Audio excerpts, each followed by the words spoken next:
Vale, perfecto. Primero, agradecerles una vez más a la Sociedad Venezolana de Cirugía Bariátrica por este esfuerzo que están haciendo todos los miércoles en reunirnos a todos. Creo que es una oportunidad única en esta situación de pandemia de podernos encontrar y de lograr un auditorio bastante interesante con diversas experiencias. Eh, Agradecerle una vez más a Alberto que está conectado. Contar con sus comentarios dentro de un rato va a ser muy, muy gratificante para todos nosotros. Creo que Alberto no necesita mayor presentación entre los cirujanos bariátricos de Venezuela. Y José Manuel nos va a hablar hoy de acalasia y obesidad, una patología muy infrecuente, pero que desde que Herrer en 1914 describió su procedimiento, pues ha venido sufriendo una serie de modificaciones hasta llegar a lo que se hace hoy en día. José Manuel, todos los conocen. José Manuel es el jefe de la Cátedra de Clínica y Terapéutica Quirúrgica de los Hospital Universitario de Caracas y la Universidad Central de Venezuela, Escuela Luis Racetti, y miembro fundador de nuestra sociedad de Sopsivan. Así que, sin más preámbulos, vamos a darle entonces el pase a José Manuel para que nos hable de acalasia y obesidad, una paradoja infrecuente hoy en día. José Manuel, todo tuyo los micrófonos. Bueno, muy bien. Muchas gracias, Vito, por la presentación. Gracias a la sociedad. Quiero comenzar saludándolos a todos. Quiero comenzar agradeciendo y reconociendo también a nuestra sociedad madre, la Sociedad Venezolana de Cirugía Bariátrica y Metabólica, por este esfuerzo y por esta demostración que nos están dando de constancia, de resiliencia, de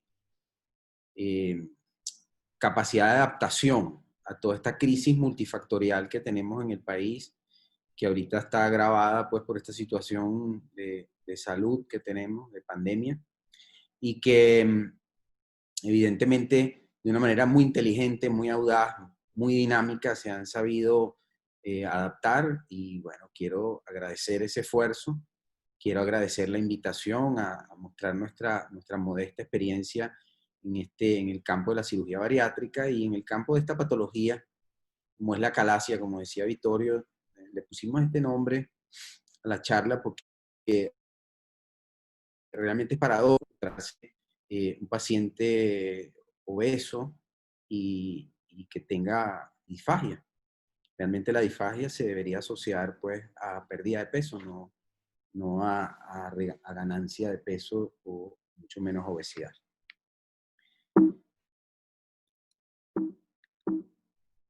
Perdón. Desde los primeros congresos de nuestra sociedad, la unidad de cirugía bariátrica del Hospital Universitario de Caracas y el Centro Integral de Tratamiento de la Obesidad han acompañado a la sociedad en este esfuerzo de educación médica continua que se mantiene hasta la actualidad, y realmente estamos muy agradecidos por haber sido incluidos en la programación de los webinars que lleva adelante la sociedad. Seguimos acompañando pues a la sociedad en el último congreso y en la actualidad. Quiero también agradecer al equipo de cirugía bariátrica de la Unidad de Cirugía Bariátrica del Hospital Universitario de Caracas y del Centro Integral de Tratamiento de la Obesidad, porque sin el trabajo de hormiguita de cada uno de ellos, pues esta charla y esta actividad que llevamos todavía adelante no sería posible. Quiero agradecer su constancia, sus recomendaciones, su apoyo, y sé que todos están presentes pues, en la actualidad para apoyarnos y seguir en esta actividad.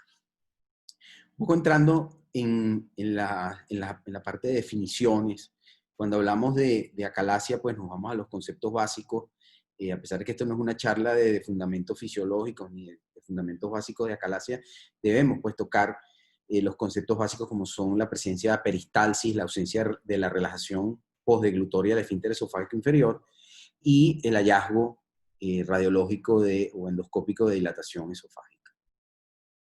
Asimismo, las características clínicas de disfagia, regurgitación y pérdida de peso.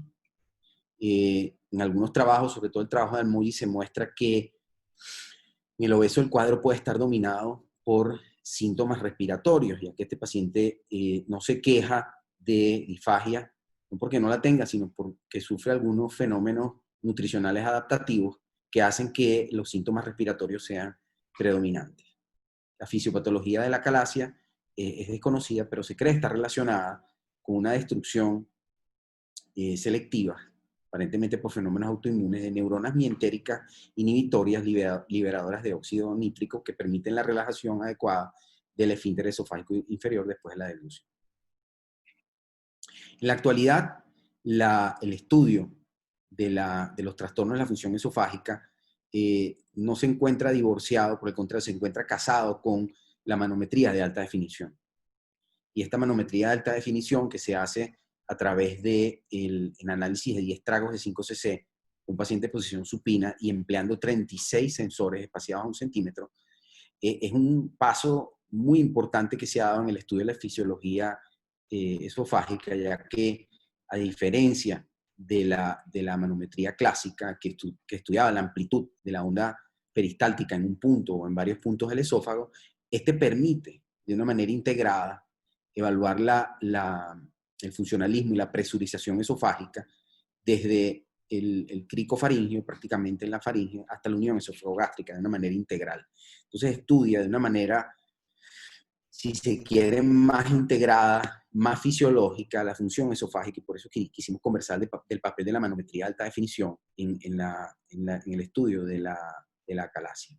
Este estudio permite identificar 3 patrones de aperistalsis, permite estos 3 patrones definir el pronóstico del tratamiento y, por supuesto, mejora la sensibilidad diagnóstica, ya que el valor calculado es un valor que refleja de una mejor manera la fisiología esofágica. Muy importante para nosotros es que este estudio está diseñado para pacientes que no tengan intervenciones previas sobre la unión esofagogástrica, es decir, está estandarizado para pacientes que no tengan modificación quirúrgica de la unión esofagogástrica, y debemos tener mucho cuidado, ya que nosotros muchas veces tuvimos pacientes que tienen cirugías bariátricas previas o cirugías de cualquier otra índole en la unión esofagogástrica, y debemos tener cuidado cuando interpretemos los resultados de la manometría. Los tres patrones de aperistalsis que identifica la clasificación de Chicago, la última versión, la versión 3.0 del año 2008, son el patrón 1 o el tipo 1, que es la clásica, en la que hay una relajación incompleta del esfínter esofágico inferior y hay una ausencia de presurización esofágica por la peristalsis. El tipo 2 es cuando existe una presurización esofágica en al menos 20% de los tragos, y el tipo 3 cuando existen contracciones prematuras. El tipo 4, a pesar de que se ha discutido que no está dentro de los 3 patrones de peristalsis, se identifica como un cuarto grupo funcional y fue incluido en la última clasificación de Chicago. Es importante esta clasificación porque se dice que el tipo 2 y el tipo 3 responden mejor tanto a la manipulación quirúrgica como a la manipulación endoscópica, es decir, responden mejor a la miotomía de Heller más la fundoplicatura o a la dilatación neumática, no así a otros procedimientos como inyección de toxina botulínica o el POEM, que ya hablaremos más adelante de él. ¿Cuáles son las opciones terapéuticas que existen en la actualidad? Existen agentes farmacológicos, como ya conocemos, los nitratos, los bloqueantes de los canales de calcio. Existe la aplicación de toxina botulínica endoscópica, la dilatación neumática endoscópica. Por supuesto, yo diría que es el gold standard, que es la miotomía laparoscópica acompañada de un procedimiento antirreflujo que, por supuesto, depende de la predilección del cirujano y también de la función esofágica del paciente. Y últimamente el POEM, que ya hablaremos de él más adelante, que es la miotomía endoscópica por vía oral. Cuando el cirujano bariátrico se enfrenta a un paciente que tiene disfagia, es para él un reto importante, primero por lo que hablamos antes de la paradoja, y segundo, se nos presenta un reto diagnóstico. Y la primera pregunta, esta pregunta es importante, se debe resolver. ¿La evaluación clínica es suficiente?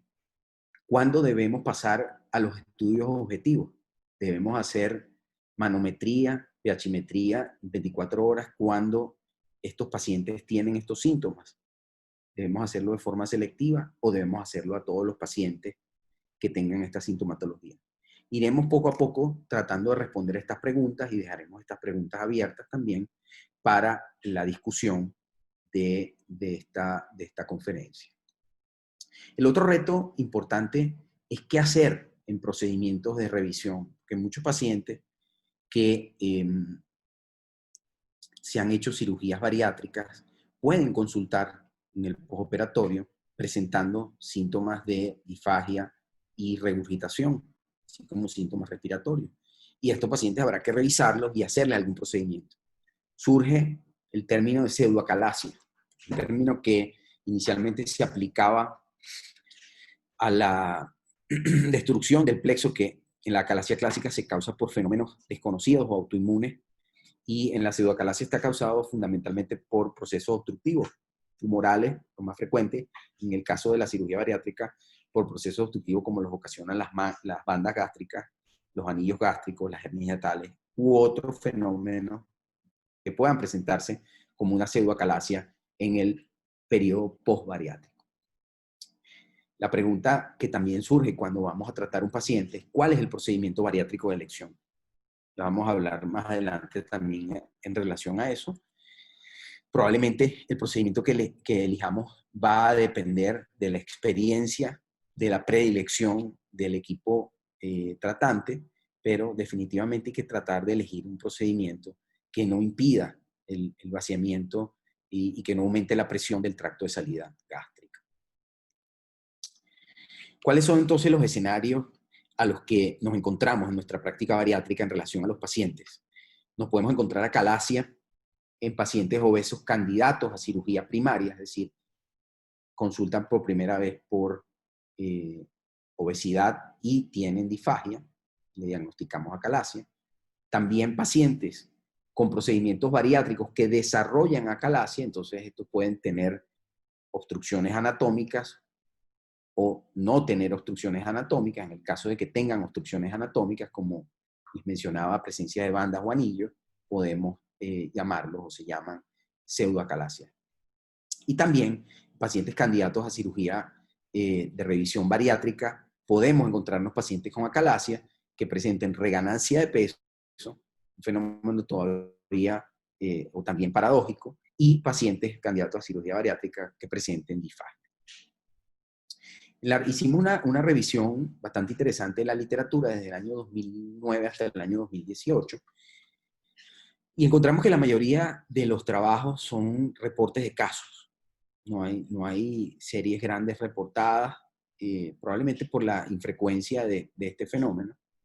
Encontramos desde el año 2009 un trabajo de Ramos en donde se reporta a un paciente de una cirugía bariátrica, ya tenía un bypass gástrico, desarrolló disfagia y se le hizo un Heller. En el trabajo se reportan 6 meses de seguimiento sin disfagia y un mantenimiento de la pérdida del exceso de peso, y había llegado a 28 de índice de masa corporal por su procedimiento bariátrico. O'Rourke, en el año 2007, también reportó un caso de una miotomía de Heller más bypass gástrico en Y de Roux, donde reportó un 6 meses de seguimiento con 33% de pérdida del exceso de peso. Asimismo, Hagen, sin seguimiento, reportó una miotomía de Heller más una manga gástrica. Llama la atención que este es el primer trabajo que encontramos de manga gástrica acompañando a la miotomía y quizás pudiera ser un poco controversial, lo podemos discutir más adelante, por el aumento de presión intragástrica que sabemos que genera la manga gástrica. El otro procedimiento, el otro trabajo, perdón, el trabajo de O, en el que hay una conversión de gastroplastia vertical laparoscópica, de manga gástrica, perdón, a bypass gástrico en Y de Roux, por aparición después de la manga gástrica de disfagia. Un paciente que tenía índice de masa corporal de 49 y bajó a 31, desarrolló la acalasia y se convirtió en bypass gástrico en Yeder-Rux. En 6 meses de seguimiento postoperatorio había tenido 30% de pérdida del exceso. El trabajo...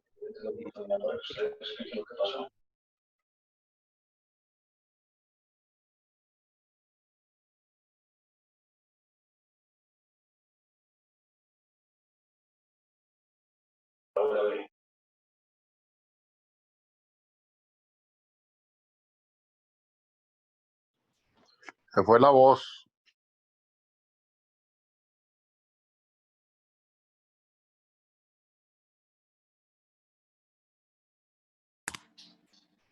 ¿Aló? ¿Me escuchan ahora? ¿Me escuchan? Ok, sigo. Sí, perfecto. Continúa.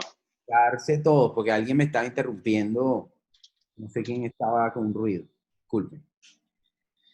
Y Fisichella, en el 2015, que reporta una miotomía de Heller más un bypass gástrico en Yeder-Rux en un paciente y un Heller más fundoplicatura en un paciente obeso al que se le hizo un DOR porque rechazó pues, el tratamiento bariátrico. El único trabajo, el único metaanálisis en una revisión sistemática de la literatura que encontramos fue en el año 2018, donde se hicieron una revisión de 27 años de PubMed, de 1990 al 2017, con múltiples tratamientos tanto primarios como de revisión, y resultados variables con una hallazgo común en todos estos trabajos, que es el corto seguimiento. Encontramos 5 trabajos de acalasia y obesidad en pacientes primarios, los trabajos de Almogi, un trabajo interesante porque había 3 pacientes con acalasia a los que se le hizo un duodenal switch más Heller, y se modificó este duodenal switch con una manga a la que se le dejó una lengüeta de fundus gástrico, y con esa lengüeta se construyó una fundoplicatura anterior. También aquí están, en este trabajo, en esta revisión sistemática de la literatura, están reportados los trabajos de Rourke, de Hagen y Fisichella que nosotros reportamos en la lámina anterior, y 2 trabajos de acalasia postbariátrica, que son los de O, que también está reportado en la lámina anterior, y un trabajo de Bulls, que es un paciente que se le hizo bypass gástrico, desarrollaron acalasia, y fueron llevados estos 8 pacientes a una fundoplicatura laparoscópica de Heller, una miotomía laparoscópica de Heller, y 25 de estos pacientes presentaron persistencia de la sintomatología y fueron tratados mediante POEM, por supuesto, tratamiento endoscópico. Nuestra experiencia en la unidad, nosotros comenzamos reportando la presencia de la coexistencia de esta patología, la acalasia y obesidad mórbida, y su tratamiento en el año 2010. Llevamos un póster con un trabajo en el que reportábamos nuestra experiencia con un paciente. Esto fue presentado en el 15º Congreso Mundial de IFSO en Long Beach, en California, en el año 2010. Se presentaba una mujer de 49 años con 51 de índice de masa corporal, una historia de obesidad por largos años, y 1 año con disfagia y regurgitación. Fue estudiada. Aquí pueden ver el esofagograma de esta paciente, donde se ve la reducción pues, del calibre en el esófago distal. También se le realizó una manometría que mostraba los hallazgos típicos de acalasia. Por ese motivo, con ese diagnóstico fue llevada a quirófano y se le practicó una esofagomiotomía más un procedimiento bariátrico tipo bypass gástrico en Yeder-Rux. La evolución de esta paciente fue satisfactoria, y en un seguimiento que se reportó en este mismo trabajo, se mantuvo asintomática desde el punto de vista de su disfagia, y tenía una pérdida del exceso de peso de 70.36%.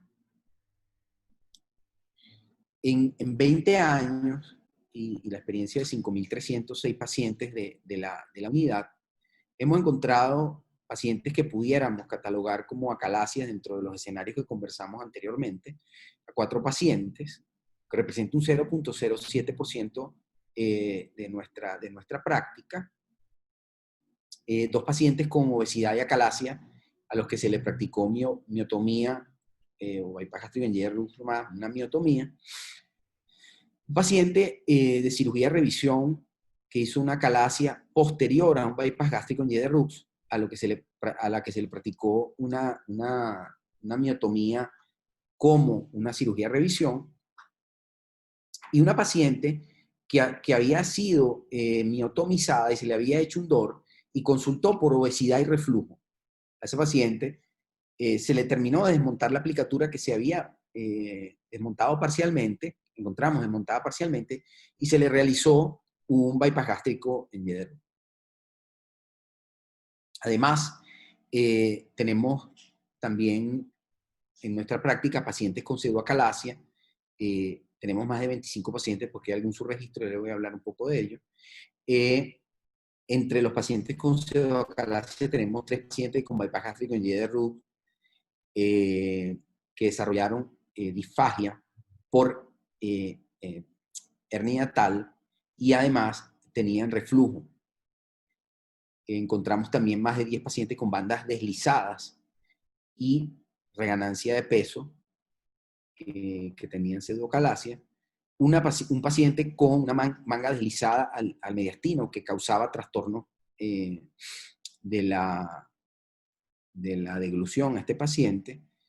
Más de 10 anillos deslizados que tuvimos que retirar también por trastornos deglutorios, y una conversión de gastroplastia vertical anillada a bypass gástrico en Y de Rux por disfagia.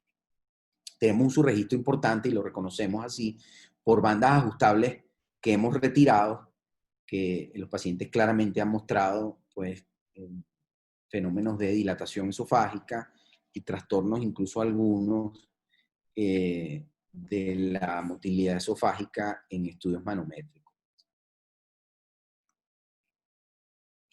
Queremos mencionar que parte de nuestra experiencia en bariátrica robótica comenzó en el Hospital Universitario de Caracas con un paciente no bariátrico al que le hicimos un Heller, el primer Heller que se hizo en el país asistido por robot.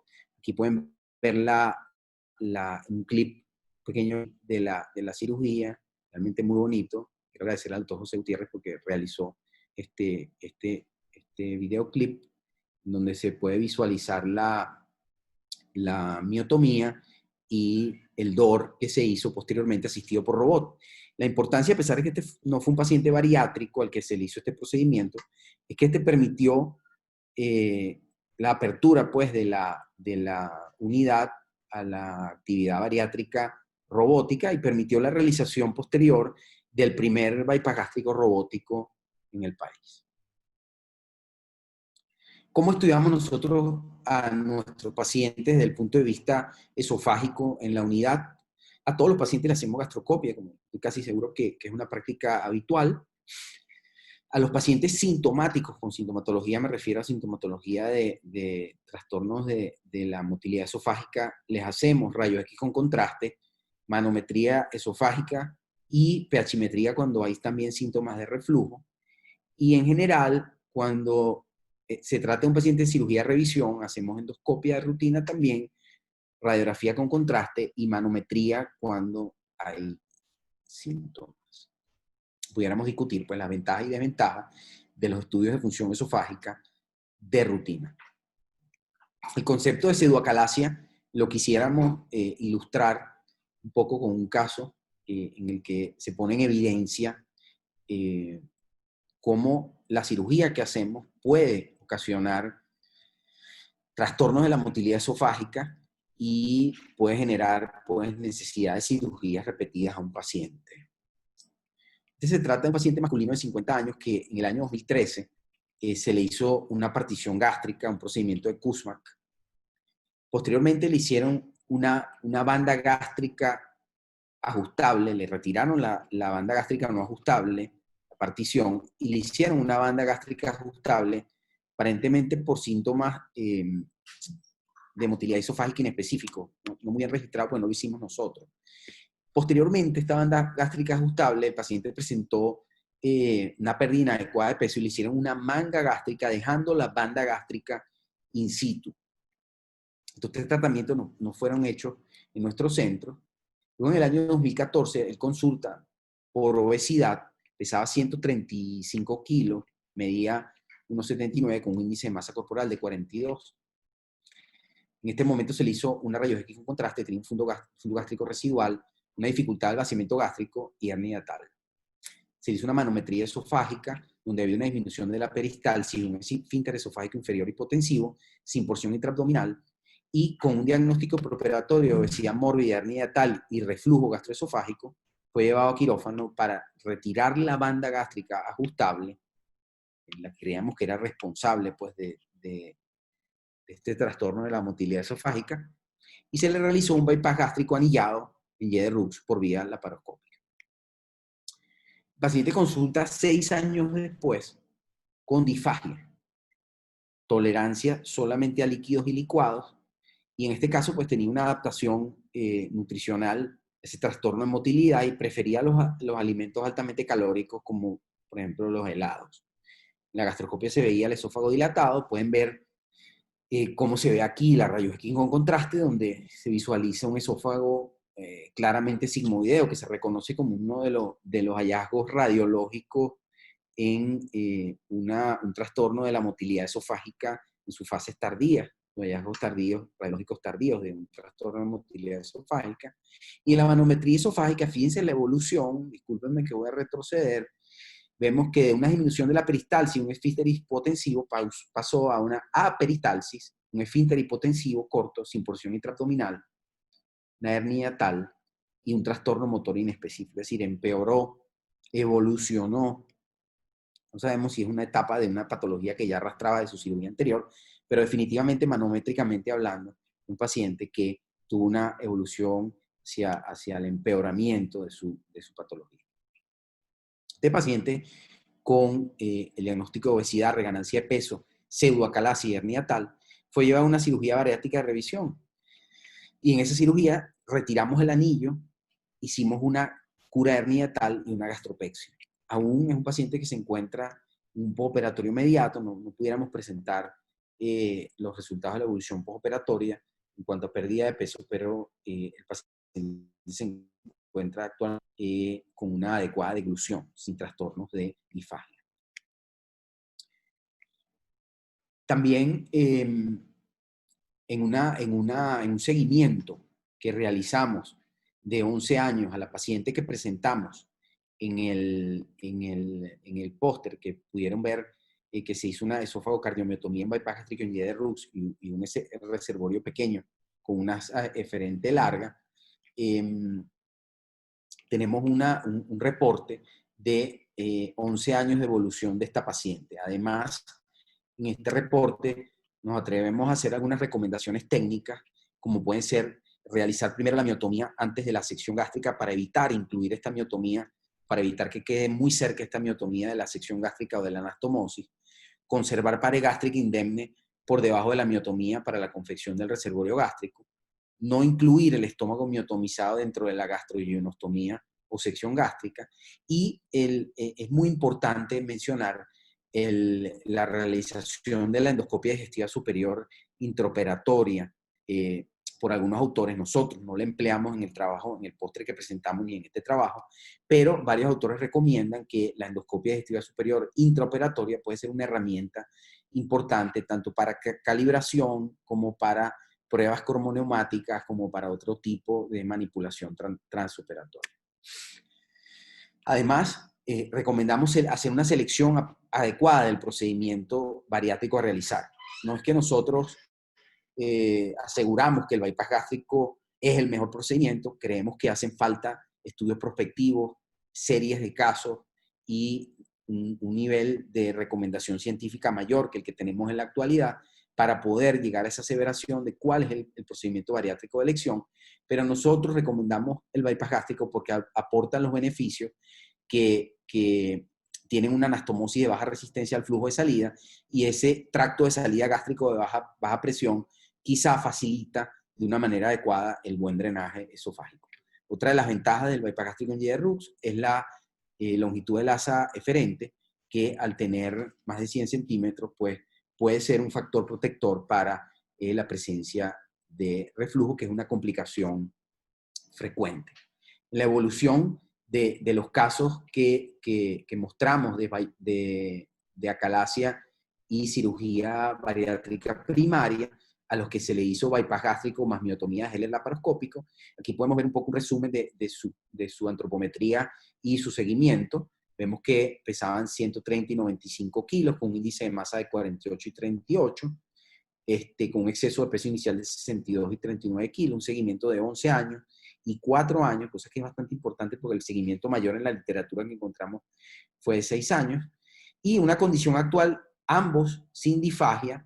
Uno de ellos pudimos hacerle el score de Eckhart y pasó de 7 a 0, un peso actual de 75 y 66 kilos, lo que representa un promedio de porcentaje de pérdida del exceso de peso de 80% de pérdida del exceso de peso a 11 años y a 4 años.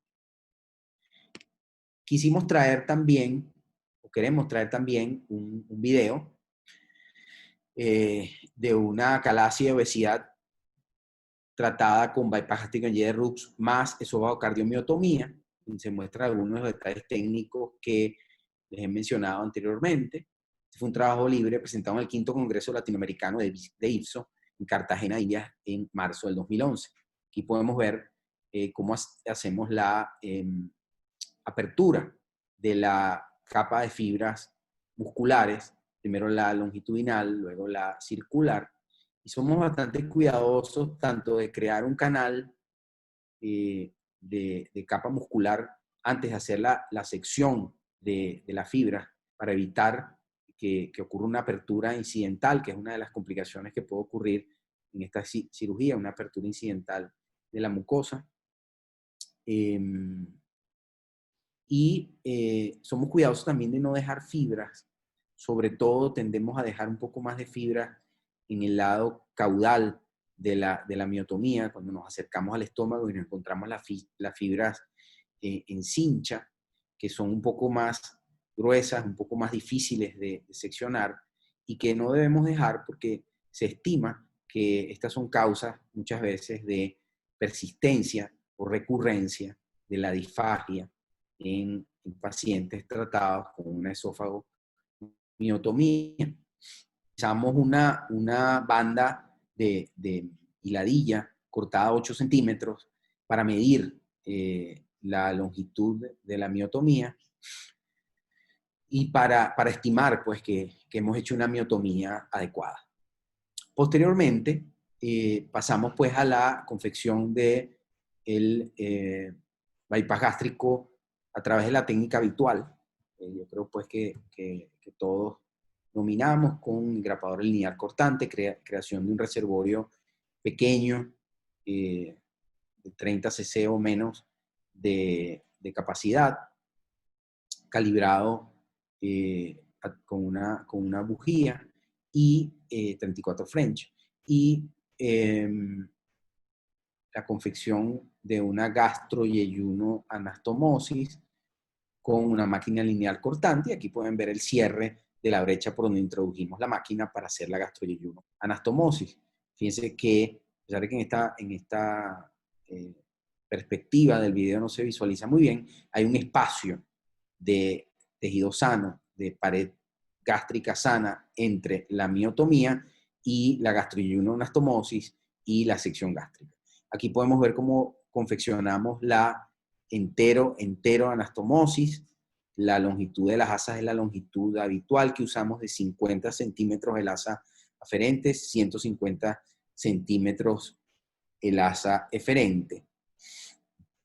Ahí vemos cómo estamos cerrando las brechas. Es para nosotros muy importante el cierre de las brechas mesentéricas, como se hace en la técnica habitual, y el cierre del espacio de Petersen. Aquí vemos cómo estamos convirtiendo la O en una Y de Roux, y el cierre finalmente de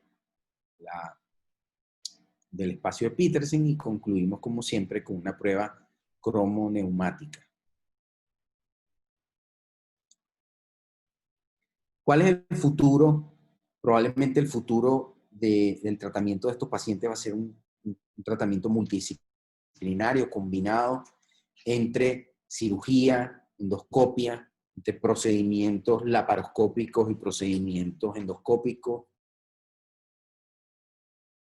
El POEM será cada vez más relevante. Estoy seguro que se desarrollarán equipos y materiales que permitirán un procedimiento endoscópico mucho mejor al actual y permitirán auxiliar a los procedimientos laparoscópicos. Desde que en el 2010 Inoue introdujo el POEM, pues se ha ido evolucionando en esta técnica y ya hay reportes de casos en pacientes posbariátricos en los que se le han hecho miotomías extensas. Por supuesto, son miotomías, como ustedes saben, después de crear el túnel se hace miotomía selectiva de las fibras musculares y es una opción para los pacientes posbariátricos ya que tienen adherencias y anatomía alterada. Un trabajo bastante reciente que encontramos de Claire y colaboradores en Gastrointestinal Endoscopy en el 2020, un estudio retrospectivo multicéntrico en donde los pacientes pasaron de un ECAR a un ECAR menor de 3.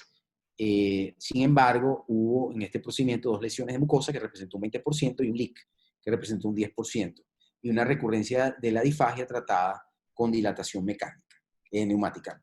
Probablemente una de las desventajas de este procedimiento sea la imposibilidad de realizar algún procedimiento antirreflujo.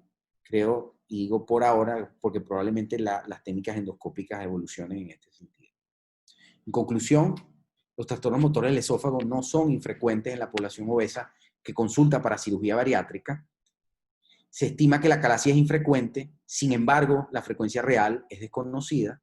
Los estudios de función esofágica no forman parte de los estudios de rutina del paciente bariátrico preoperatorio en la mayoría de los centros.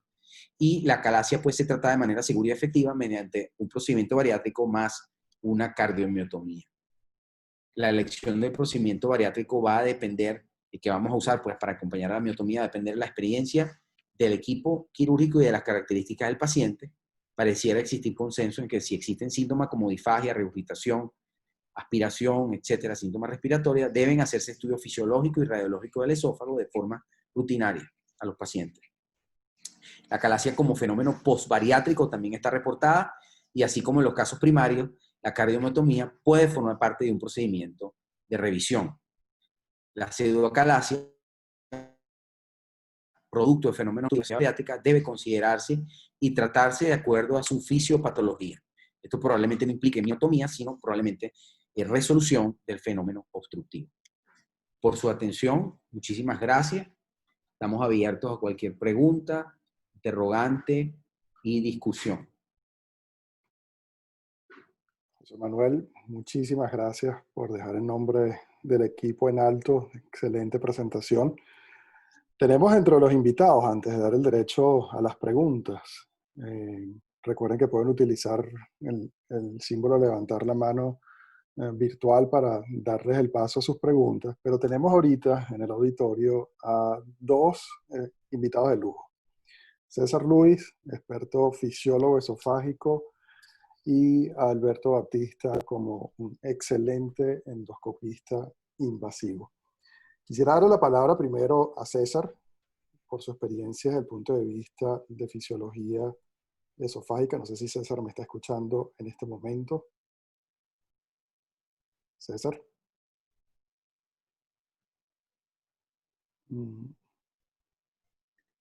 Ya le quité el micrófono, pero no sé si me está escuchando en este momento.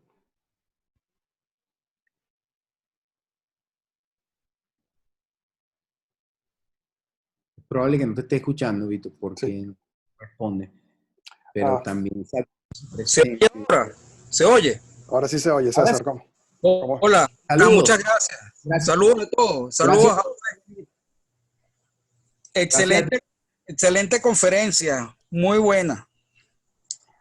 Quería hacerte una pregunta, César. ¿Cuál es tu opinión? Los trastornos motores esofágicos, ciertamente la calasia forma parte de uno de ellos, pero como hemos visto en la presentación de José Manuel, son extremadamente infrecuentes y más en la población obesa, ¿no? Es algo que no se relaciona con obesidad. Pero quería saber tu opinión en cuanto a los otros trastornos motores esofágicos y la necesidad o no de realizar manometría esofágica de manera rutinaria a los pacientes. Nos ha acompañado en varias oportunidades a manejar a nuestros pacientes así, a determinar inclusive el procedimiento bariátrico ideal, pero queremos de tu parte una opinión sobre cuál es el papel de la manometría en la evaluación del paciente bariátrico en su preoperatorio. Okay. Yo entiendo que todos los cirujanos con su base, cuando el paciente tiene síntomas, lo mandan a estudiar.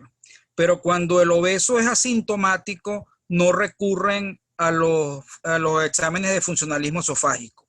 Aún así, hay que tener en cuenta que hay diagnósticos manométricos con nombre y apellido y hay también alteraciones manométricas que entran en un saco anormal, pero que no le puedes poner nombre.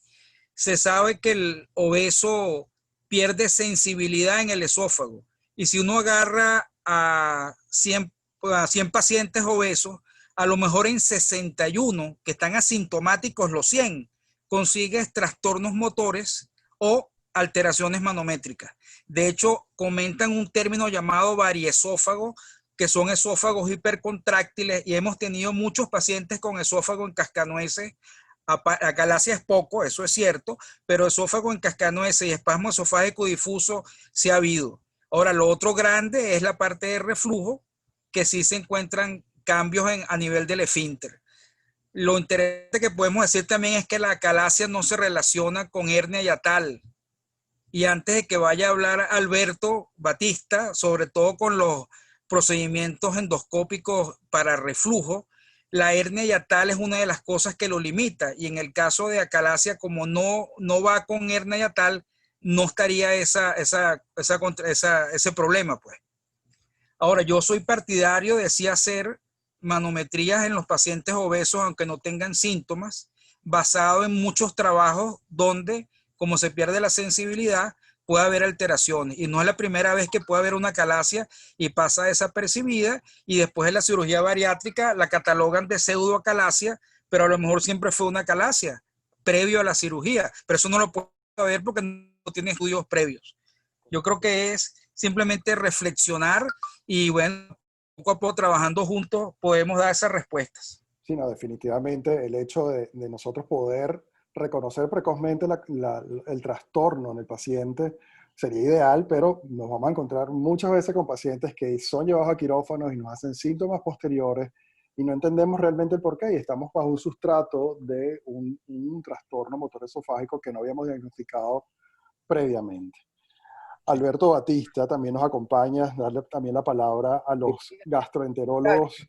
José Manuel está diciendo algo. Sí, José, dile. Disculpa, primero quería agradecer el comentario de César. Muchísimas gracias por tu presencia, César, y gracias por tu comentario.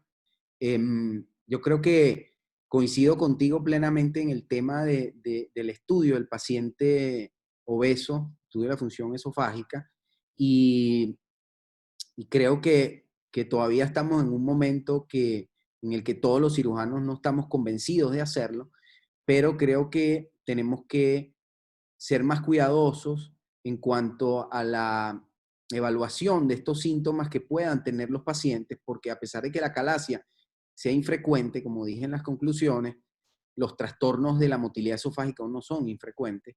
Y bueno, lo que tenemos es que ahondar un poquito más en el interrogatorio, en la evaluación clínica, probablemente incorporar el cuestionario de Eckhart para tratar de detectar algún signo o síntoma que nos oriente que el paciente tenga patología y probablemente aumentar un poco, si no de rutina, sino a todos los pacientes, si ser un poco más liberales y un poco más flexibles en la solicitud de estos estudios.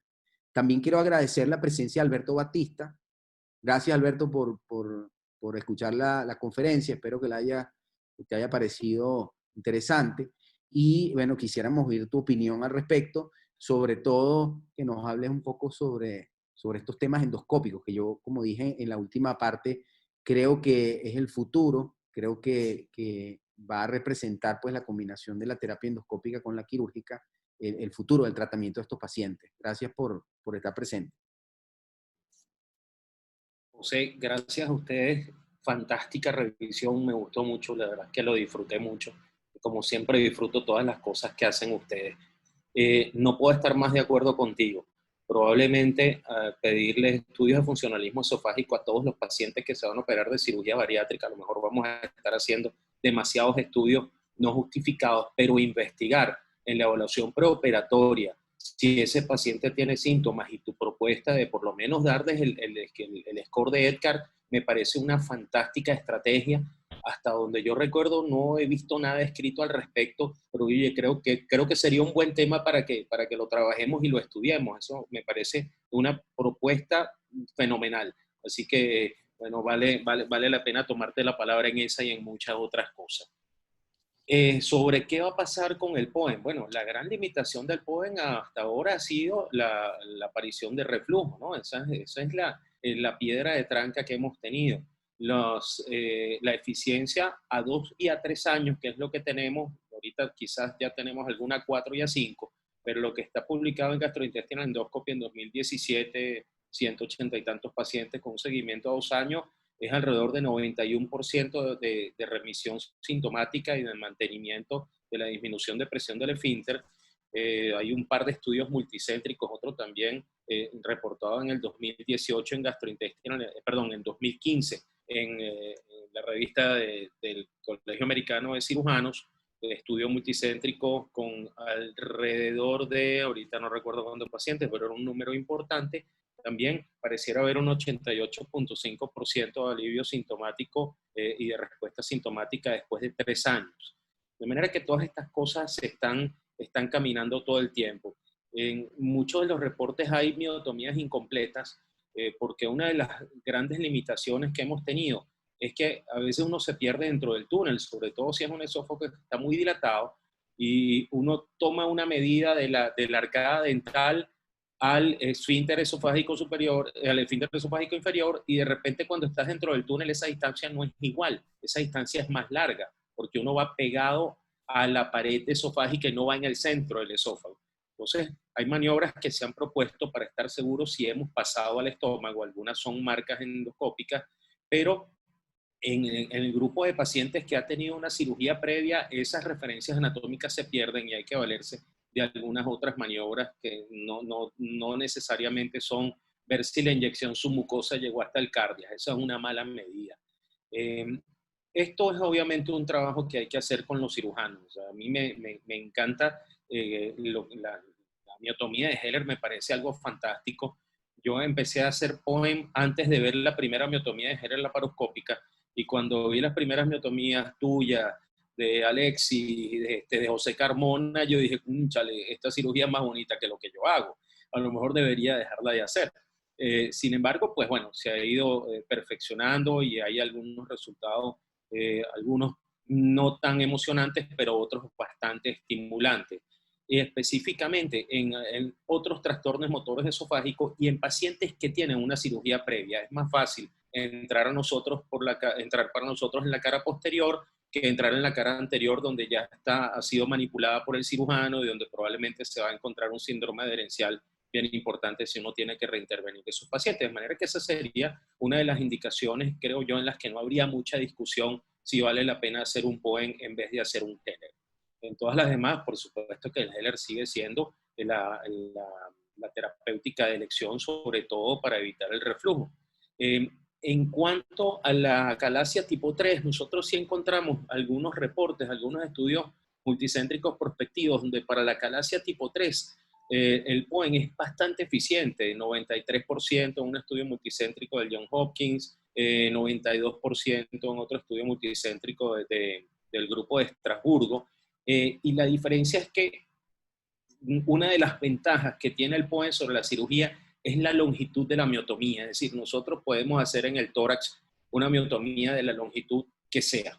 Entonces, en un esófago en cascanueces, probablemente elegiría antes un POEM que una miotomía de Heller. En un paciente que se va a hacer un bypass gástrico y que tiene una acalasia, sin duda, qué le vamos a hacer un POEM si ustedes están allí? O sea, ustedes hacen una miotomía fantástica, no tienen que hacer un procedimiento antirreflujo, porque el mejor procedimiento antirreflujo que existe es el bypass gástrico, mucho más eficiente que las demás cirugías antirreflujo, de manera que hay que individualizar cada caso y siempre discutir los pacientes en conjunto, los cirujanos con los endoscopistas, con los gastroenterólogos que hacen funcionalismo esofágico. Yo creo que, como tú dijiste, esto es algo de un equipo, esto es algo que se debe discutir todo el tiempo y estar trabajando de la mano permanentemente. Bueno. Gracias por el comentario, Alberto. Gracias por el comentario. Tenemos a Gustavo García que nos quiere hacer una pregunta. Gustavo, los micrófonos son tuyos.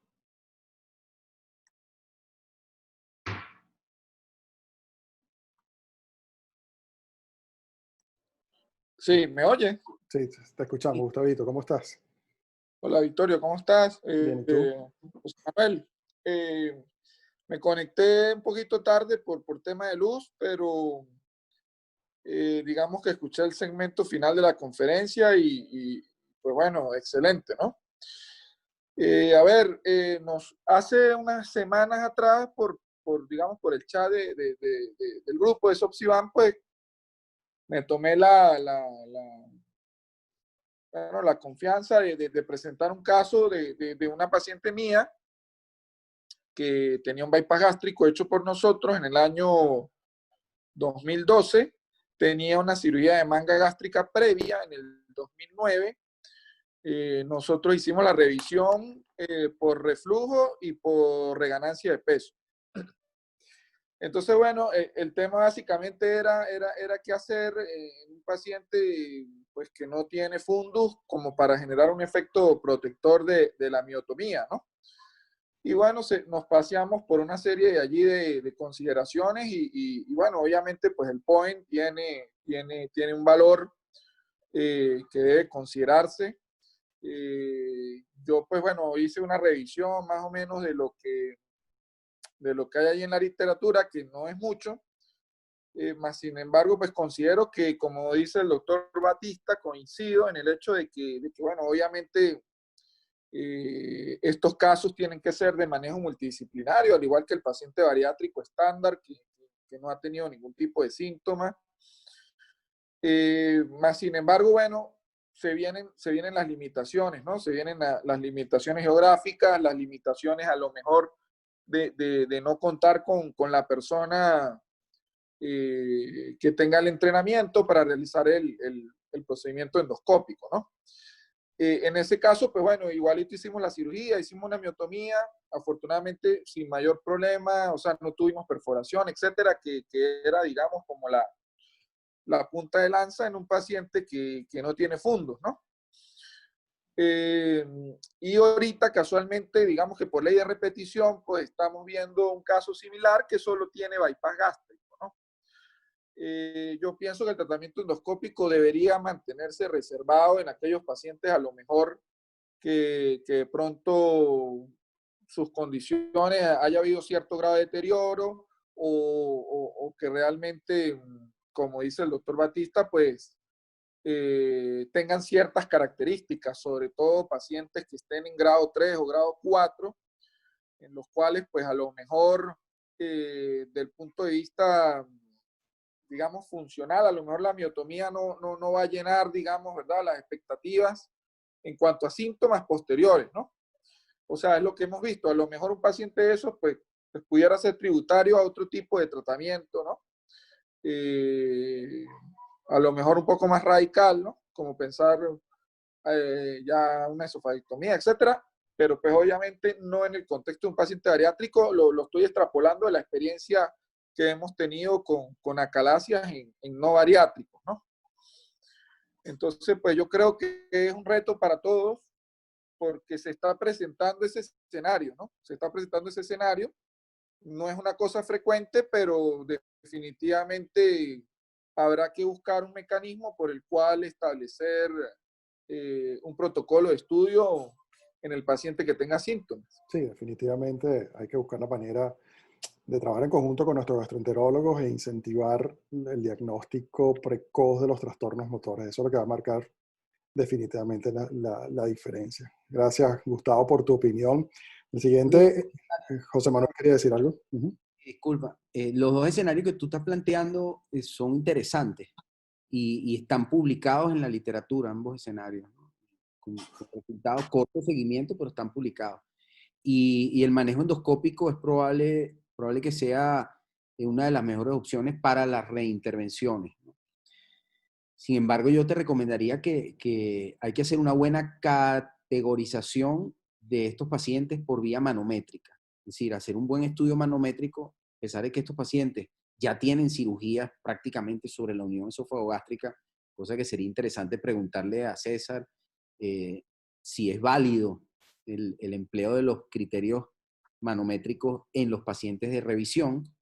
Pero yo lo primero que haría sería eso, categorizarlos adecuadamente desde el punto de vista manométrico, tratar de ver qué tipo de acalasia tienen, cómo está la presurización esofágica, cómo está la función esofágica, y de acuerdo a eso actuar. Probablemente la opción endoscópica sea la mejor. ¿Cuál es la opinión de César con relación a esto? ¿Qué diferencia desde el punto de vista manométrico has podido lograr determinar en los pacientes post-bariátricos? Ok, fíjate. El esfínter tiene sus presiones que uno pudiera catalogar de anterior, posterior, derecha e izquierda. Lo que pasa es que los catéteres de la alta resolución te dan un promedio de la circunferencia y ustedes por convención hacen la miotomía en la parte anterior del esófago y como dijo Alberto, la remiotomía la hace en la parte posterior. Entonces, si la presión más fuerte está en algún lateral, no se está haciendo la miotomía en el sitio de mayor presión. Pero aún así, como se corta y se divulsiona, pierde presión el esfínter, que es lo que importa para mejorar la obstrucción funcional. Entonces, siempre es bueno hacer en el postoperado con una miotomía anterior una manometría, porque tú tienes que saber si quedó mal operado y no se perdió mucho la presión como se quería. Generalmente tiene que bajar por lo menos a un 10%. O sea que si tenía 40 mililitros de mercurio, baja a 4, por decirlo así. Entonces tiene que bajar como para garantizar de que quedó bien la miotomía. De todas maneras, en la estenosis péptica es importante y cuando hay estenosis péptica, la obstrucción ya no es la calasia, ya es la parte péptica por el reflujo.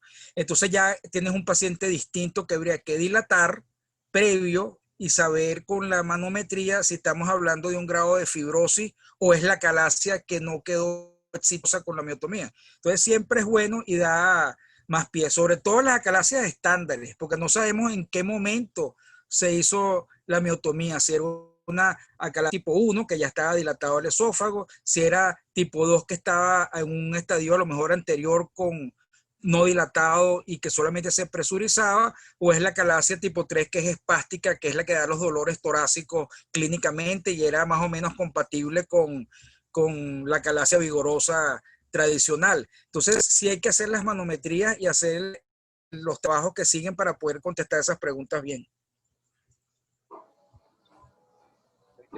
Vittorio. Sí, Alberto, tú. Sí, Gustavo, yo voy a estar de acuerdo una vez más con José. El POEM debe ser considerado, bastante bien considerado en casos de reintervención. Como dijimos antes, si tienes un paciente obeso que ya sabes que tiene una acalasia, obviamente se hacen los dos procedimientos en la cirugía como nos enseñó José. Ahora, si tienes un paciente con un bypass y después se le descubre una acalasia, yo creo que la primera opción en este caso debería ser endoscópica. Siempre tienes tiempo para operarlo, siempre tienes chance para operarlo, pero vamos a ir de menos a más, ¿de acuerdo? Nosotros podemos entrar en estómago cuantos centímetros queramos. En general, con del cardias para abajo hacemos una anatomía full thickness, de todo el espesor. O sea, cortamos tanto la longitudinal como la circular. Y en el esófago tratamos de cortar solamente la circular y dejar la longitudinal. Algunos estudios han sugerido que incluso mejora un poquito el movimiento de las fibras longitudinales. Pero en este caso, Gustavo, que estabas mencionando de último, que es un paciente que ya tiene un bypass gástrico y ahora tiene una acalasia, independientemente del grado de dilatación, del tipo radiológico de acalasia que tenga, o sea, si sea un esófago muy dilatado, la primera opción debería ser POEM. ¿Okay? En este caso, pues no hay ninguna diferencia en cuanto a la tasa de éxito en hacerlo con un esófago muy dilatado, y probablemente la morbimortalidad de una cefalectomía con una anastomosis intratorácica va a ser mayor que cualquier complicación que pudiésemos tener con el POEM. De acuerdo. Excelente. Tenemos a Rafael Uzcategui, cirujano de tórax desde Maracaibo. Rafa, tienes permiso para hablar, tu opinión. Buenas tardes, Vittorio, gracias. Bueno, felicitar al doctor exponente y al grupo CITO por una extensa y muy buena experiencia en lo que es cirugía bariátrica y por supuesto también en lo que es la cirugía de miotomía de Heller. Mi comentario es con respecto al comentario del doctor César. No sé si entendí bien, doctor, usted comentó que no había correlación entre acalasia y hernia hiatal. Sin embargo, nosotros hemos revisado la literatura y reporta, sobre todo el grupo de cirugía de tórax de la Clínica Mayo, que hace bastante acalasia por vía laparoscópica. Ellos reportan 10% de incidencia concurrente entre la acalasia y la hernia del hiato. Nosotros manejamos 4%. Ok, perfecto.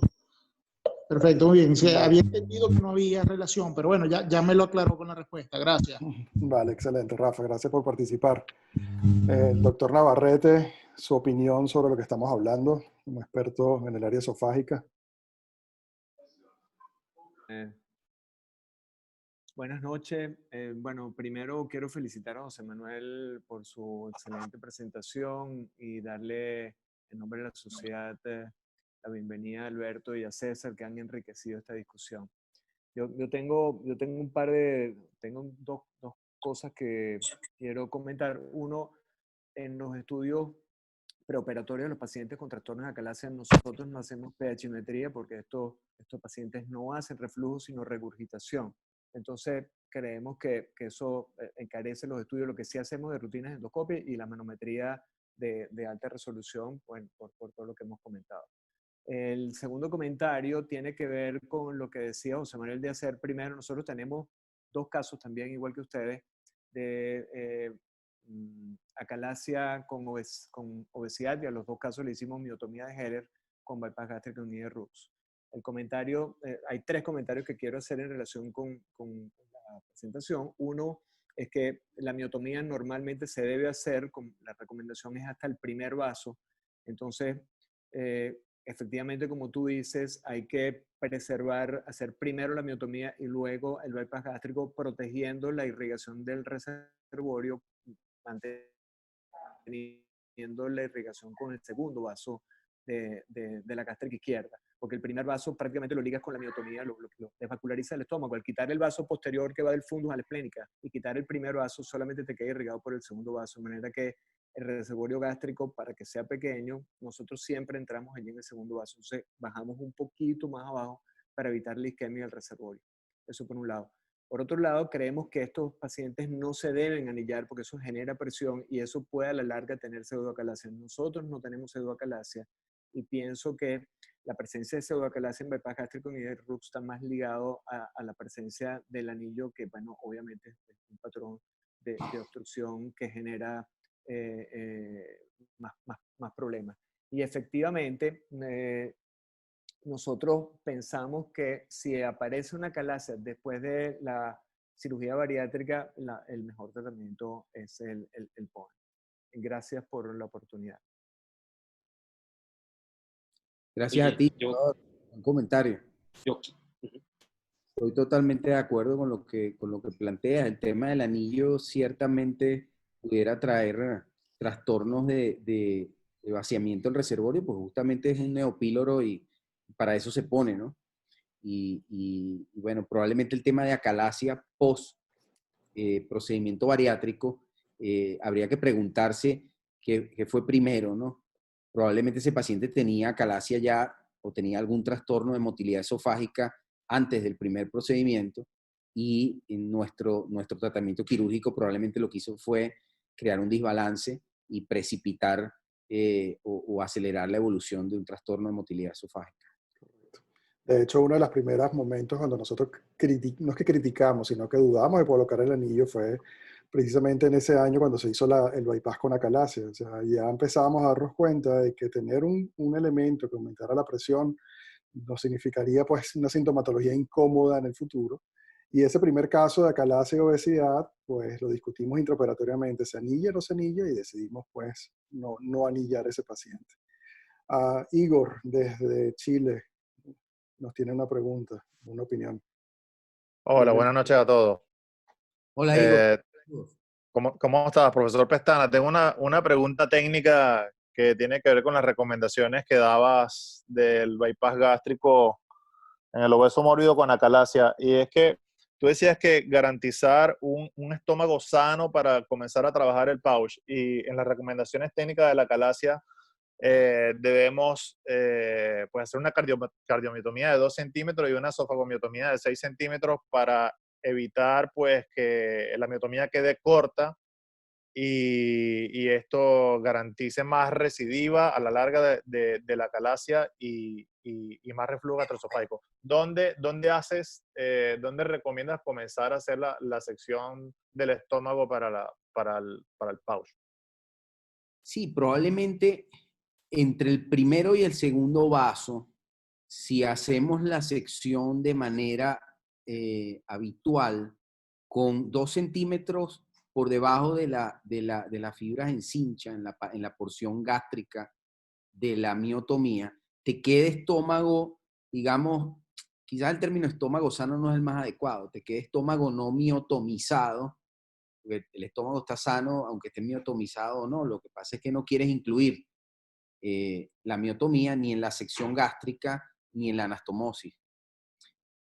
Probablemente si lo haces entre el preso vaso, nosotros no nos gusta hacer un reservorio tan largo, probablemente te quede suficiente estómago, pero ahí tienes que tener mucho cuidado al hacer la primera sección gástrica. Nosotros no hacemos sección transversal y luego sección hacia el GIS. Nosotros nos vamos directo hacia el GIS utilizando la bujía 34 French como medida.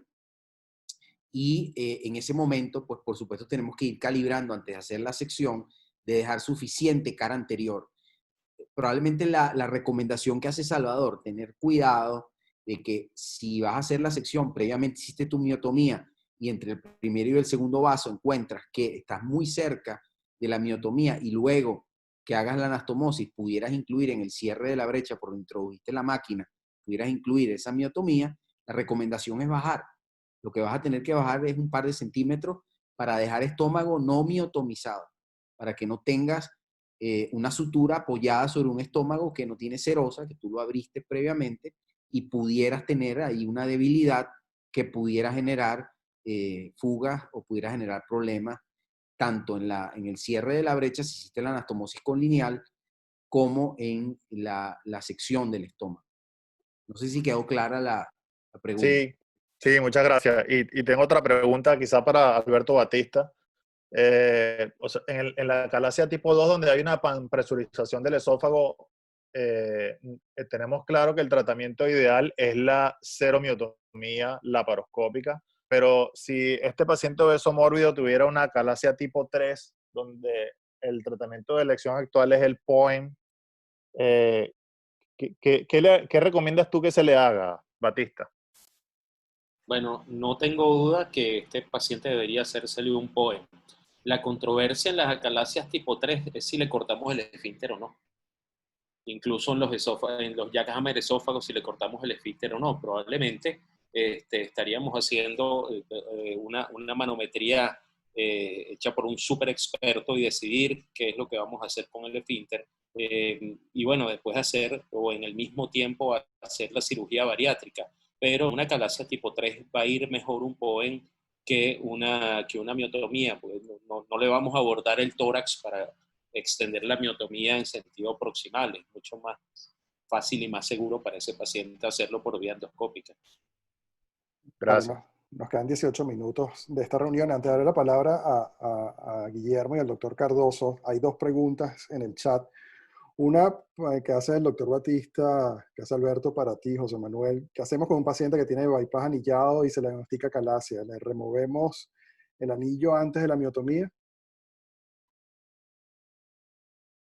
Sí, es una tremenda pregunta, ¿no? Si se diagnostica acalasia, bueno, hay que facilitar, yo creo que el principio del tratamiento es facilitar el drenaje gástrico y yo creo que hay que remover el anillo y por supuesto hacer una esófago miotomía. Sí, Yo definitivamente. no le dejaría el anillo colocado, que desarrolle acalasia posterior a un bypass. Mientras menos presión distal tengamos un esófago que ya está comprometido su motilidad, creo que definitivamente es lo mejor que podemos hacer. Hay una pregunta también del público para el doctor Salinas. Disculpe.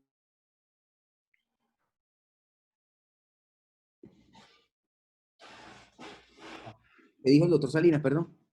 No, que le están haciendo una pregunta al doctor Salinas. Que ¿cuál es su experiencia como es la otra persona que ha hecho bypass anillado en Venezuela junto con nosotros? ¿Cuál ha sido su experiencia, doctor? Y bienvenido. En cuanto a pseudoacalasia, bypass y cómo lo ha tratado usted. Esa es una pregunta que le hacen específicamente a usted. Saludos, doctor Salinas. Hola, buenas noches. ¿Me escuchan bien? Sí, perfecto, doctor. Yo entré a este chat porque me quedó la motivación y le sugerí a ustedes que inventaran al doctor Batista para este chat de hoy. Me quedó la motivación por la discusión aquella que tuvimos con el paciente, el doctor García, que presentó en el chat, el paciente que tenía el bypass gástrico y posteriormente a eso se le diagnosticó la acalasia. Y le sugerí que le hicieran un POEM y por razones logísticas, pues el paciente llegó a quirófano. También vi el seguimiento que el paciente salió bien, cosa que me alegré bastante. Mire, cuando uno es más joven, uno es mucho más drástico en sus decisiones, porque uno quiere optimizar sus resultados. Cuando yo comencé a hacer cirugía bariátrica, para mí el asunto del anillo era un punto de honor y había que medirlo bien y había que ponerle por dentro una sutura para que el anillo no se dilatara de ninguna manera. A medida que fueron pasando los años y que uno va sedimentando las cosas que uno le pasan, es la misma forma como un cirujano joven trata una patología tumoral. Ese cirujano joven arriesga lo que sea para tratar de curar ese paciente, porque siempre es así. El cirujano más veterano ya empieza a sopesar otras cosas y las decisiones a veces cambian. Yo últimamente no le estaba poniendo los anillos a todo el mundo. Por un lado, en las cirugías laparoscópicas optamos por poner un anillo que era simplemente la banda de Silastic sin ninguna sutura por dentro, y eso hacía que ese anillo se distendiera un poco más y facilitara un poquito el vaciado. Las complicaciones que vimos un porcentaje muy respetable de pseudoobstrucciones por bypasses gástricos en los pacientes anillados, eran más que nada en nuestros primeros casos, en la cirugía abierta, que tenían esos anillos que no se dilataban de ninguna manera.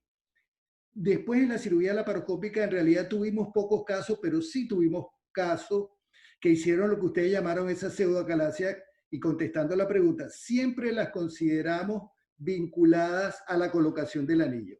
Siempre consideramos esos casos como pacientes que tenían obstrucciones físicas, no eran obstrucciones fisiológicas de ningún tipo. Y nuestro enfoque siempre era quitarles el anillo y resolver la obstrucción tal como ustedes lo han planteado aquí hoy.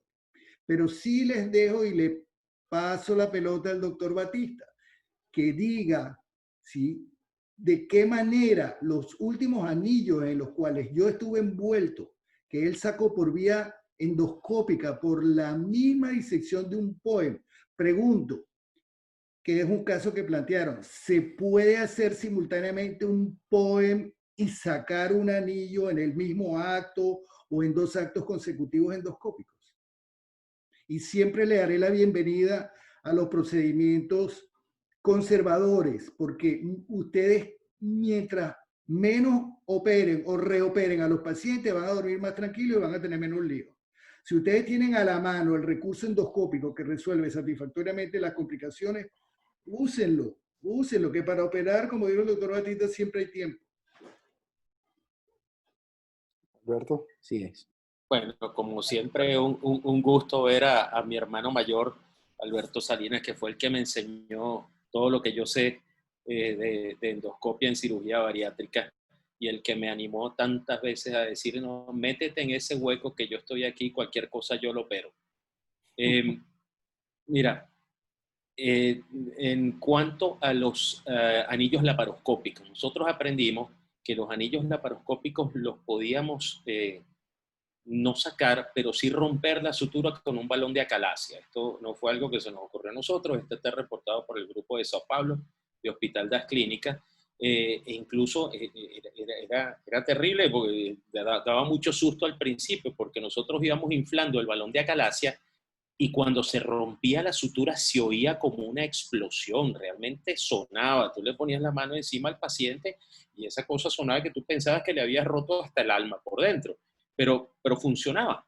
Dejabas el balón inflado un rato para hacer hemostasia y esa era la mejor manera de tratar los anillos laparoscópicos que se habían deslizado y que estaban produciendo obstrucción. Con el paso del tiempo se publicó en la revista Endoscopia Europea una serie de casos a los que se le puso un stent cuando el anillo estaba torcido o deslizado.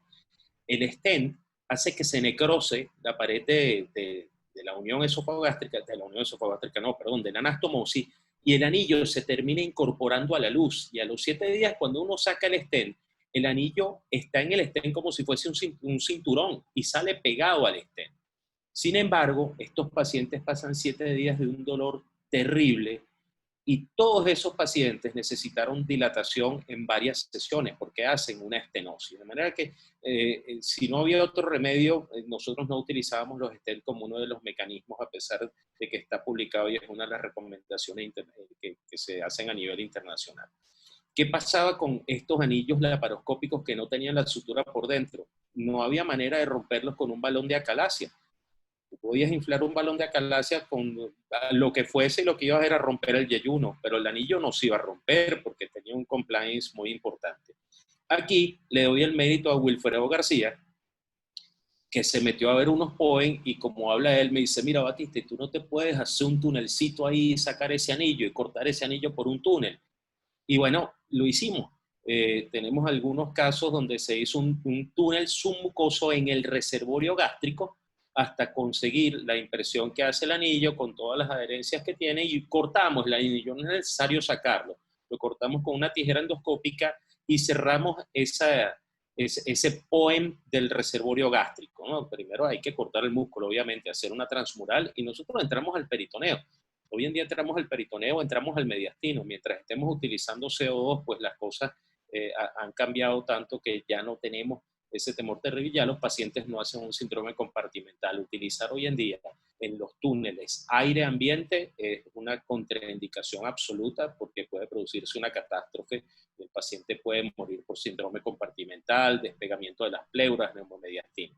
Pero bueno, esa es la historia, ese es el resumen de la historia con los anillos migrados. Y la verdad es que es bien simpática. Esa fue una cosa hecha también por empuje de los cirujanos. Vale, gracias. Tenemos apenas 10 minutos para terminar. Guillermo. Gente pidiendo la palabra. Guillermo Borjas. Guillermo, te escucho. Okay. Buenas noches, saludos. ¿Me escuchan? Sí, perfecto. Hola, Guillermo, saludos. Buenas noches. Hola, ¿cómo estás, José Manuel? José Manuel, primero, felicidades por tu excelente exposición. Creo que está extraordinaria tu revisión. Te quiero hacer un comentario sin manera de crítica, solamente de fomentar la discusión entre los amigos y colegas. Presentaste un caso en el cual hay un paciente con una pseudoacalasia y una banda gástrica colocada, el cual ustedes convirtieron en un bypass gástrico y le colocaron un anillo. Mi pregunta es por qué, si después de ya tener una banda gástrica y lo quieres convertir en un bypass, le colocas el anillo sabiendo que puede producir también problemas y después se lo retiras, porque mi manera de pensar es que la segunda cirugía, o sea, la cirugía de revisión, debe ser la cirugía definitiva o la última cirugía del paciente, o tratar de llegar a eso, ¿no? Y tratar de evitar siempre una tercera cirugía. Entonces te quería preguntar, de manera de comentar la discusión, ¿por qué la decisión de colocar el anillo después de una banda gástrica en este caso? Un abrazo, un saludo y felicitaciones.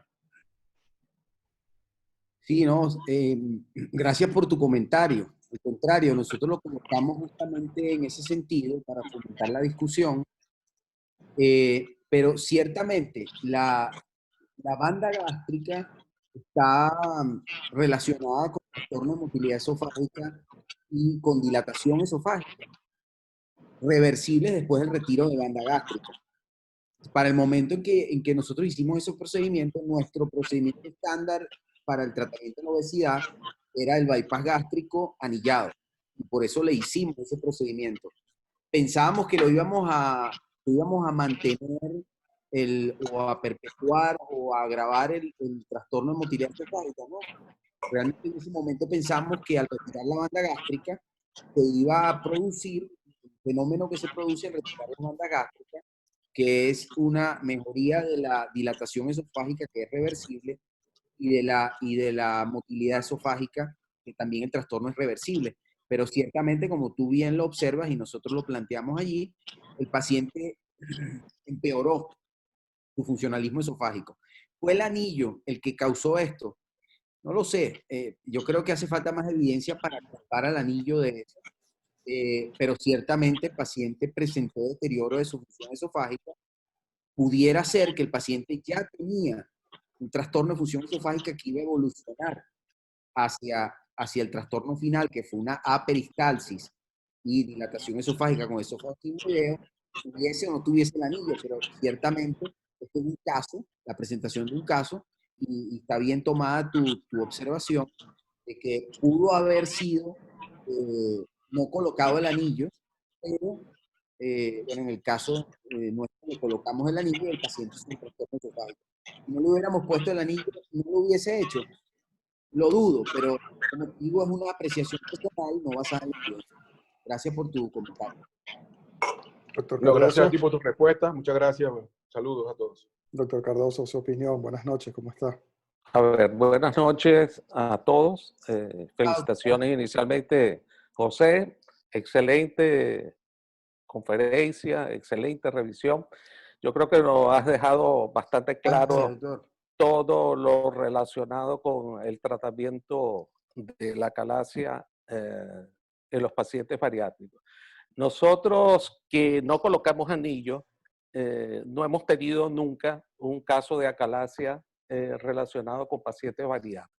Y desde hace mucho tiempo nosotros estudiamos todos nuestros pacientes con pruebas funcionales. Le hacemos manometría a casi todos los pacientes que nosotros estudiamos, ya sea para bypass o para manga, y hemos conseguido de verdad un gran porcentaje de pacientes con trastornos de la motilidad esofágica en grados diferentes, en aproximadamente un 60% de los pacientes, que es lo que hemos denominado el obesófago, ¿no? Y yo diría que valdría la pena que tomáramos la iniciativa de hacer estudios de tipo fisiológico, sería mi consejo, para que nosotros no nos consigamos después en el futuro de tener por un mal estudio preoperatorio de tipo diagnóstico, operar un paciente con una acalasia, hacerle un bypass y después cuando tengamos que reoperarlo por su problema de la acalasia, tener que optar por procedimientos endoscópicos que ya sabemos que no siempre, como lo dijo Alberto, pueden ser satisfactorios. Y entonces no sé desde qué punto de vista nosotros vamos a beneficiar al paciente de no haberlo estudiado previamente como debe ser. A mí me criticaron mucho hace muchos años atrás de que en nuestra unidad, en la clínica gastrobariátrica, estudiáramos los pacientes y que le incrementáramos el costo del estudio de los pacientes que van a una cirugía bariátrica, que no hacía falta porque un paciente que va a un bypass no necesita eso. Pero de verdad que nosotros hemos encontrado trastornos bien importantes en pacientes, inclusive pacientes que tienen una peristalsis de casi el 90% en pacientes que son operados de bypass gástrico. Ahora, la pregunta que yo hago, que es bien importante, esos pacientes muchas veces que hacen esa pseudoacalasia después de la cirugía bariátrica, habría que estudiarlo también para ver si la causa de ese problema no haya sido que se haya dejado un estómago muy grande, productor de ácido, y que ese paciente haya ido reflujo y que ese reflujo pudiera haberle ocasionado un problema de complicación de estenosis. Eso, hay una posibilidad de que eso pudiera ocurrir en esos pacientes. Que eso sea la causa. Yo no sé si Alberto ha tenido esa experiencia con casos así de pacientes que se operan, que no tenían trastornos previamente en la motilidad esofágica y que después de la cirugía hacen el problema de esa pseudoacalasia. ¿Lo has tenido, Alberto? Como les dije, ¿me escuchan? ¿Me escuchas? Sí. Sí, sí se escucha, doctor, sin problema. Yo, como les dije antes, prácticamente todos los problemas posoperatorios que tuve siempre los asocié a trastornos mecánicos. Y siempre mi enfoque, por supuesto, estudiarlos bien, hacerles procedimientos endoscópicos. Sí tuvimos un par de pacientes con acalasia que se resolvieron con un POEM, pero todos los demás, nuestro enfoque era resolver el problema mecánico. O sea, siempre quitábamos los anillos y estábamos seguros de que no hubiera ningún otro problema. Pero encontrar patologías así, la verdad, solamente un par de casos que yo recuerdo. Ah, y quiero aprovechar para decirle a José Pestana que estuvo fantástica su presentación. Excelente. A la sociedad por haber organizado estas actividades que me parece, y sobre todo en estos tiempos, me parece que son bien gratificantes y entretenidas. Excelente, gracias, doctor. Tenemos una última pregunta. Invito a las dos preguntas que están pendientes en el chat. Si las hacen en el chat de Univaros, perfecto, para entonces nosotros contestarla por el chat de Univaros. José Enrique tiene la palabra y con eso cerramos el derecho de palabra. En relación al comentario del doctor Cardoso, primero agradecerle su comentario y reconocer que usted ha sido pionero en esta, digamos, en esta línea de estudio de esófago en los pacientes bariátricos, ¿no? Y coincido totalmente con usted. Creo que tenemos que tener más sospecha clínica, tener más juicio clínico que nos permita detectar con mayor precisión cuál paciente tiene un trastorno motor, y definitivamente creo que tenemos que ser más liberales en la realización de estudios de función esofágica. Probablemente nos llevemos sorpresas en cuanto a la incidencia de acalasia y la presencia de otros trastornos motores. Gracias por su comentario, doctor. Hola, buenas noches a todos. Bueno, quería comentar un poquito sobre el tema del anillo. Nosotros, en algún momento de nuestra experiencia, que los bypass anillados, pues eran casos que, pues, si no comían, no masticaban bien, eran pacientes que vomitaban mucho. Aprendimos de un trabajo que publicó el doctor Salinas, que ampliando el diámetro del anillo, disminuía ese síntoma desagradable de intolerancia y de vómitos a repetición. Y la experiencia que tuvimos es que ciertamente los pacientes con un anillo un poco más amplio se comportan prácticamente igual que un bypass no anillado, pero entonces el problema de esos anillos es que se mueven, se desplazan. Entonces al final terminamos teniendo unos anillos muy estrechos, puestos muy estrechos que son, que restringen, que comprimen el estómago, y otros anillos muy amplios que no comprimen el estómago, pero que entonces se deslizan, y entonces ese deslizamiento intermitente hace que se produzca un fenómeno obstructivo intermitente crónico que termine igual produciendo problemas de disfagia. En el paciente en cuestión que se presentó, ese paciente se le colocó ese anillo amplio, y cuando revisamos el trago antes de la última cirugía, el vaciamiento se veía dificultado, era a nivel del ángulo que hacía la hernia hiatal en el tórax. No tenía relación con el anillo. Sin embargo, yo, bueno, coincido con la opinión de todos que, bueno, que en un caso como estos no debería colocarse el anillo bajo ningún concepto, porque bueno, estamos agregándole un componente restrictivo, más bien un esófago que necesita no tener ninguna restricción. Quería hacerle una pregunta al doctor Pestana, porque hubo una pregunta en el chat de Pedro Monsalve que me dejó muy pensativo con respecto al tamaño de la anastomosis. Yo creo que una anastomosis, o sea, si estamos haciendo un bypass para pérdida de peso, yo pienso que la anastomosis debería ser del tamaño estándar, porque sabemos que una anastomosis más grande se asocia a reganancia de peso. Pero bueno, quería oír la opinión del doctor Pestana, que es el conferencista, a ver qué opina usted. Me pareció una pregunta bien interesante. Muchas gracias. Sí, buena pregunta, no la había visto. Gracias, José, por hacerme la observación y gracias a Pedro por la pregunta.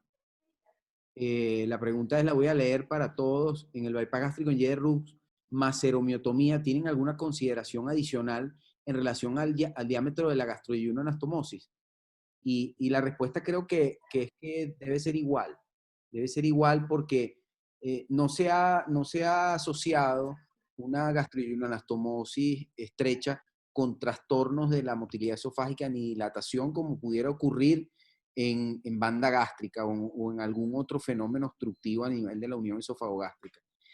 Y no debemos olvidar que estamos haciendo el bypass gástrico en J-Rux para pérdida de peso.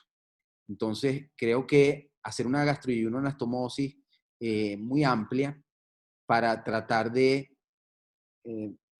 facilitar el drenaje del reservorio y facilitar el drenaje esofágico pudiera comprometer el fenómeno de pérdida de peso. Entonces, yo coincido con José Enrique en lo que comentó. También creo que la gastroyunoanastomosis debe ser del diámetro habitual, debe ser pequeña. ¿Cuánto costó todo tu material? 1.500. A 1.000. 1.000. Creo que le damos Victorio, yo creo que estamos por terminar, ¿no? Sí. Muy bien. Perfecto. Creo que solo resta agradecer la presencia de todos, habernos dado la oportunidad de participar y de seguir colaborando con la sociedad, a Carlos, a Salvador. Un fuerte abrazo a los dos por el apoyo. José Manuel, una vez más, felicitaciones por tu excelente presentación. Y bueno, la participación enriquecedora sin duda de Alberto Batista, de César Luis y el doctor Alberto Salinas por habernos acompañado. Así que gracias a todos y muy buenas noches de este lado del mundo. Yo quiero hacer un comentario final. Quiero agradecer a la doctora Sara Uncal, quien fue la que diagramó y realizó toda la parte estética de la presentación. Hizo todas las animaciones, todos los gráficos y estoy muy agradecido con ella porque el resultado estético de la presentación fue muy bonito. Bueno, a mí resta decirle felicitaciones, gracias por tu presentación, José Manuel, y muchas gracias por los invitados de lujo, doctor Salinas, Alberto, el doctor César Luis, muchas gracias por su participación. De verdad, gracias y buenas noches. Salvador, ¿alguna palabra? Agradecer nada más la presencia de todos. Un abrazo. Un abrazo a todos. Buenas noches. Buenas noches.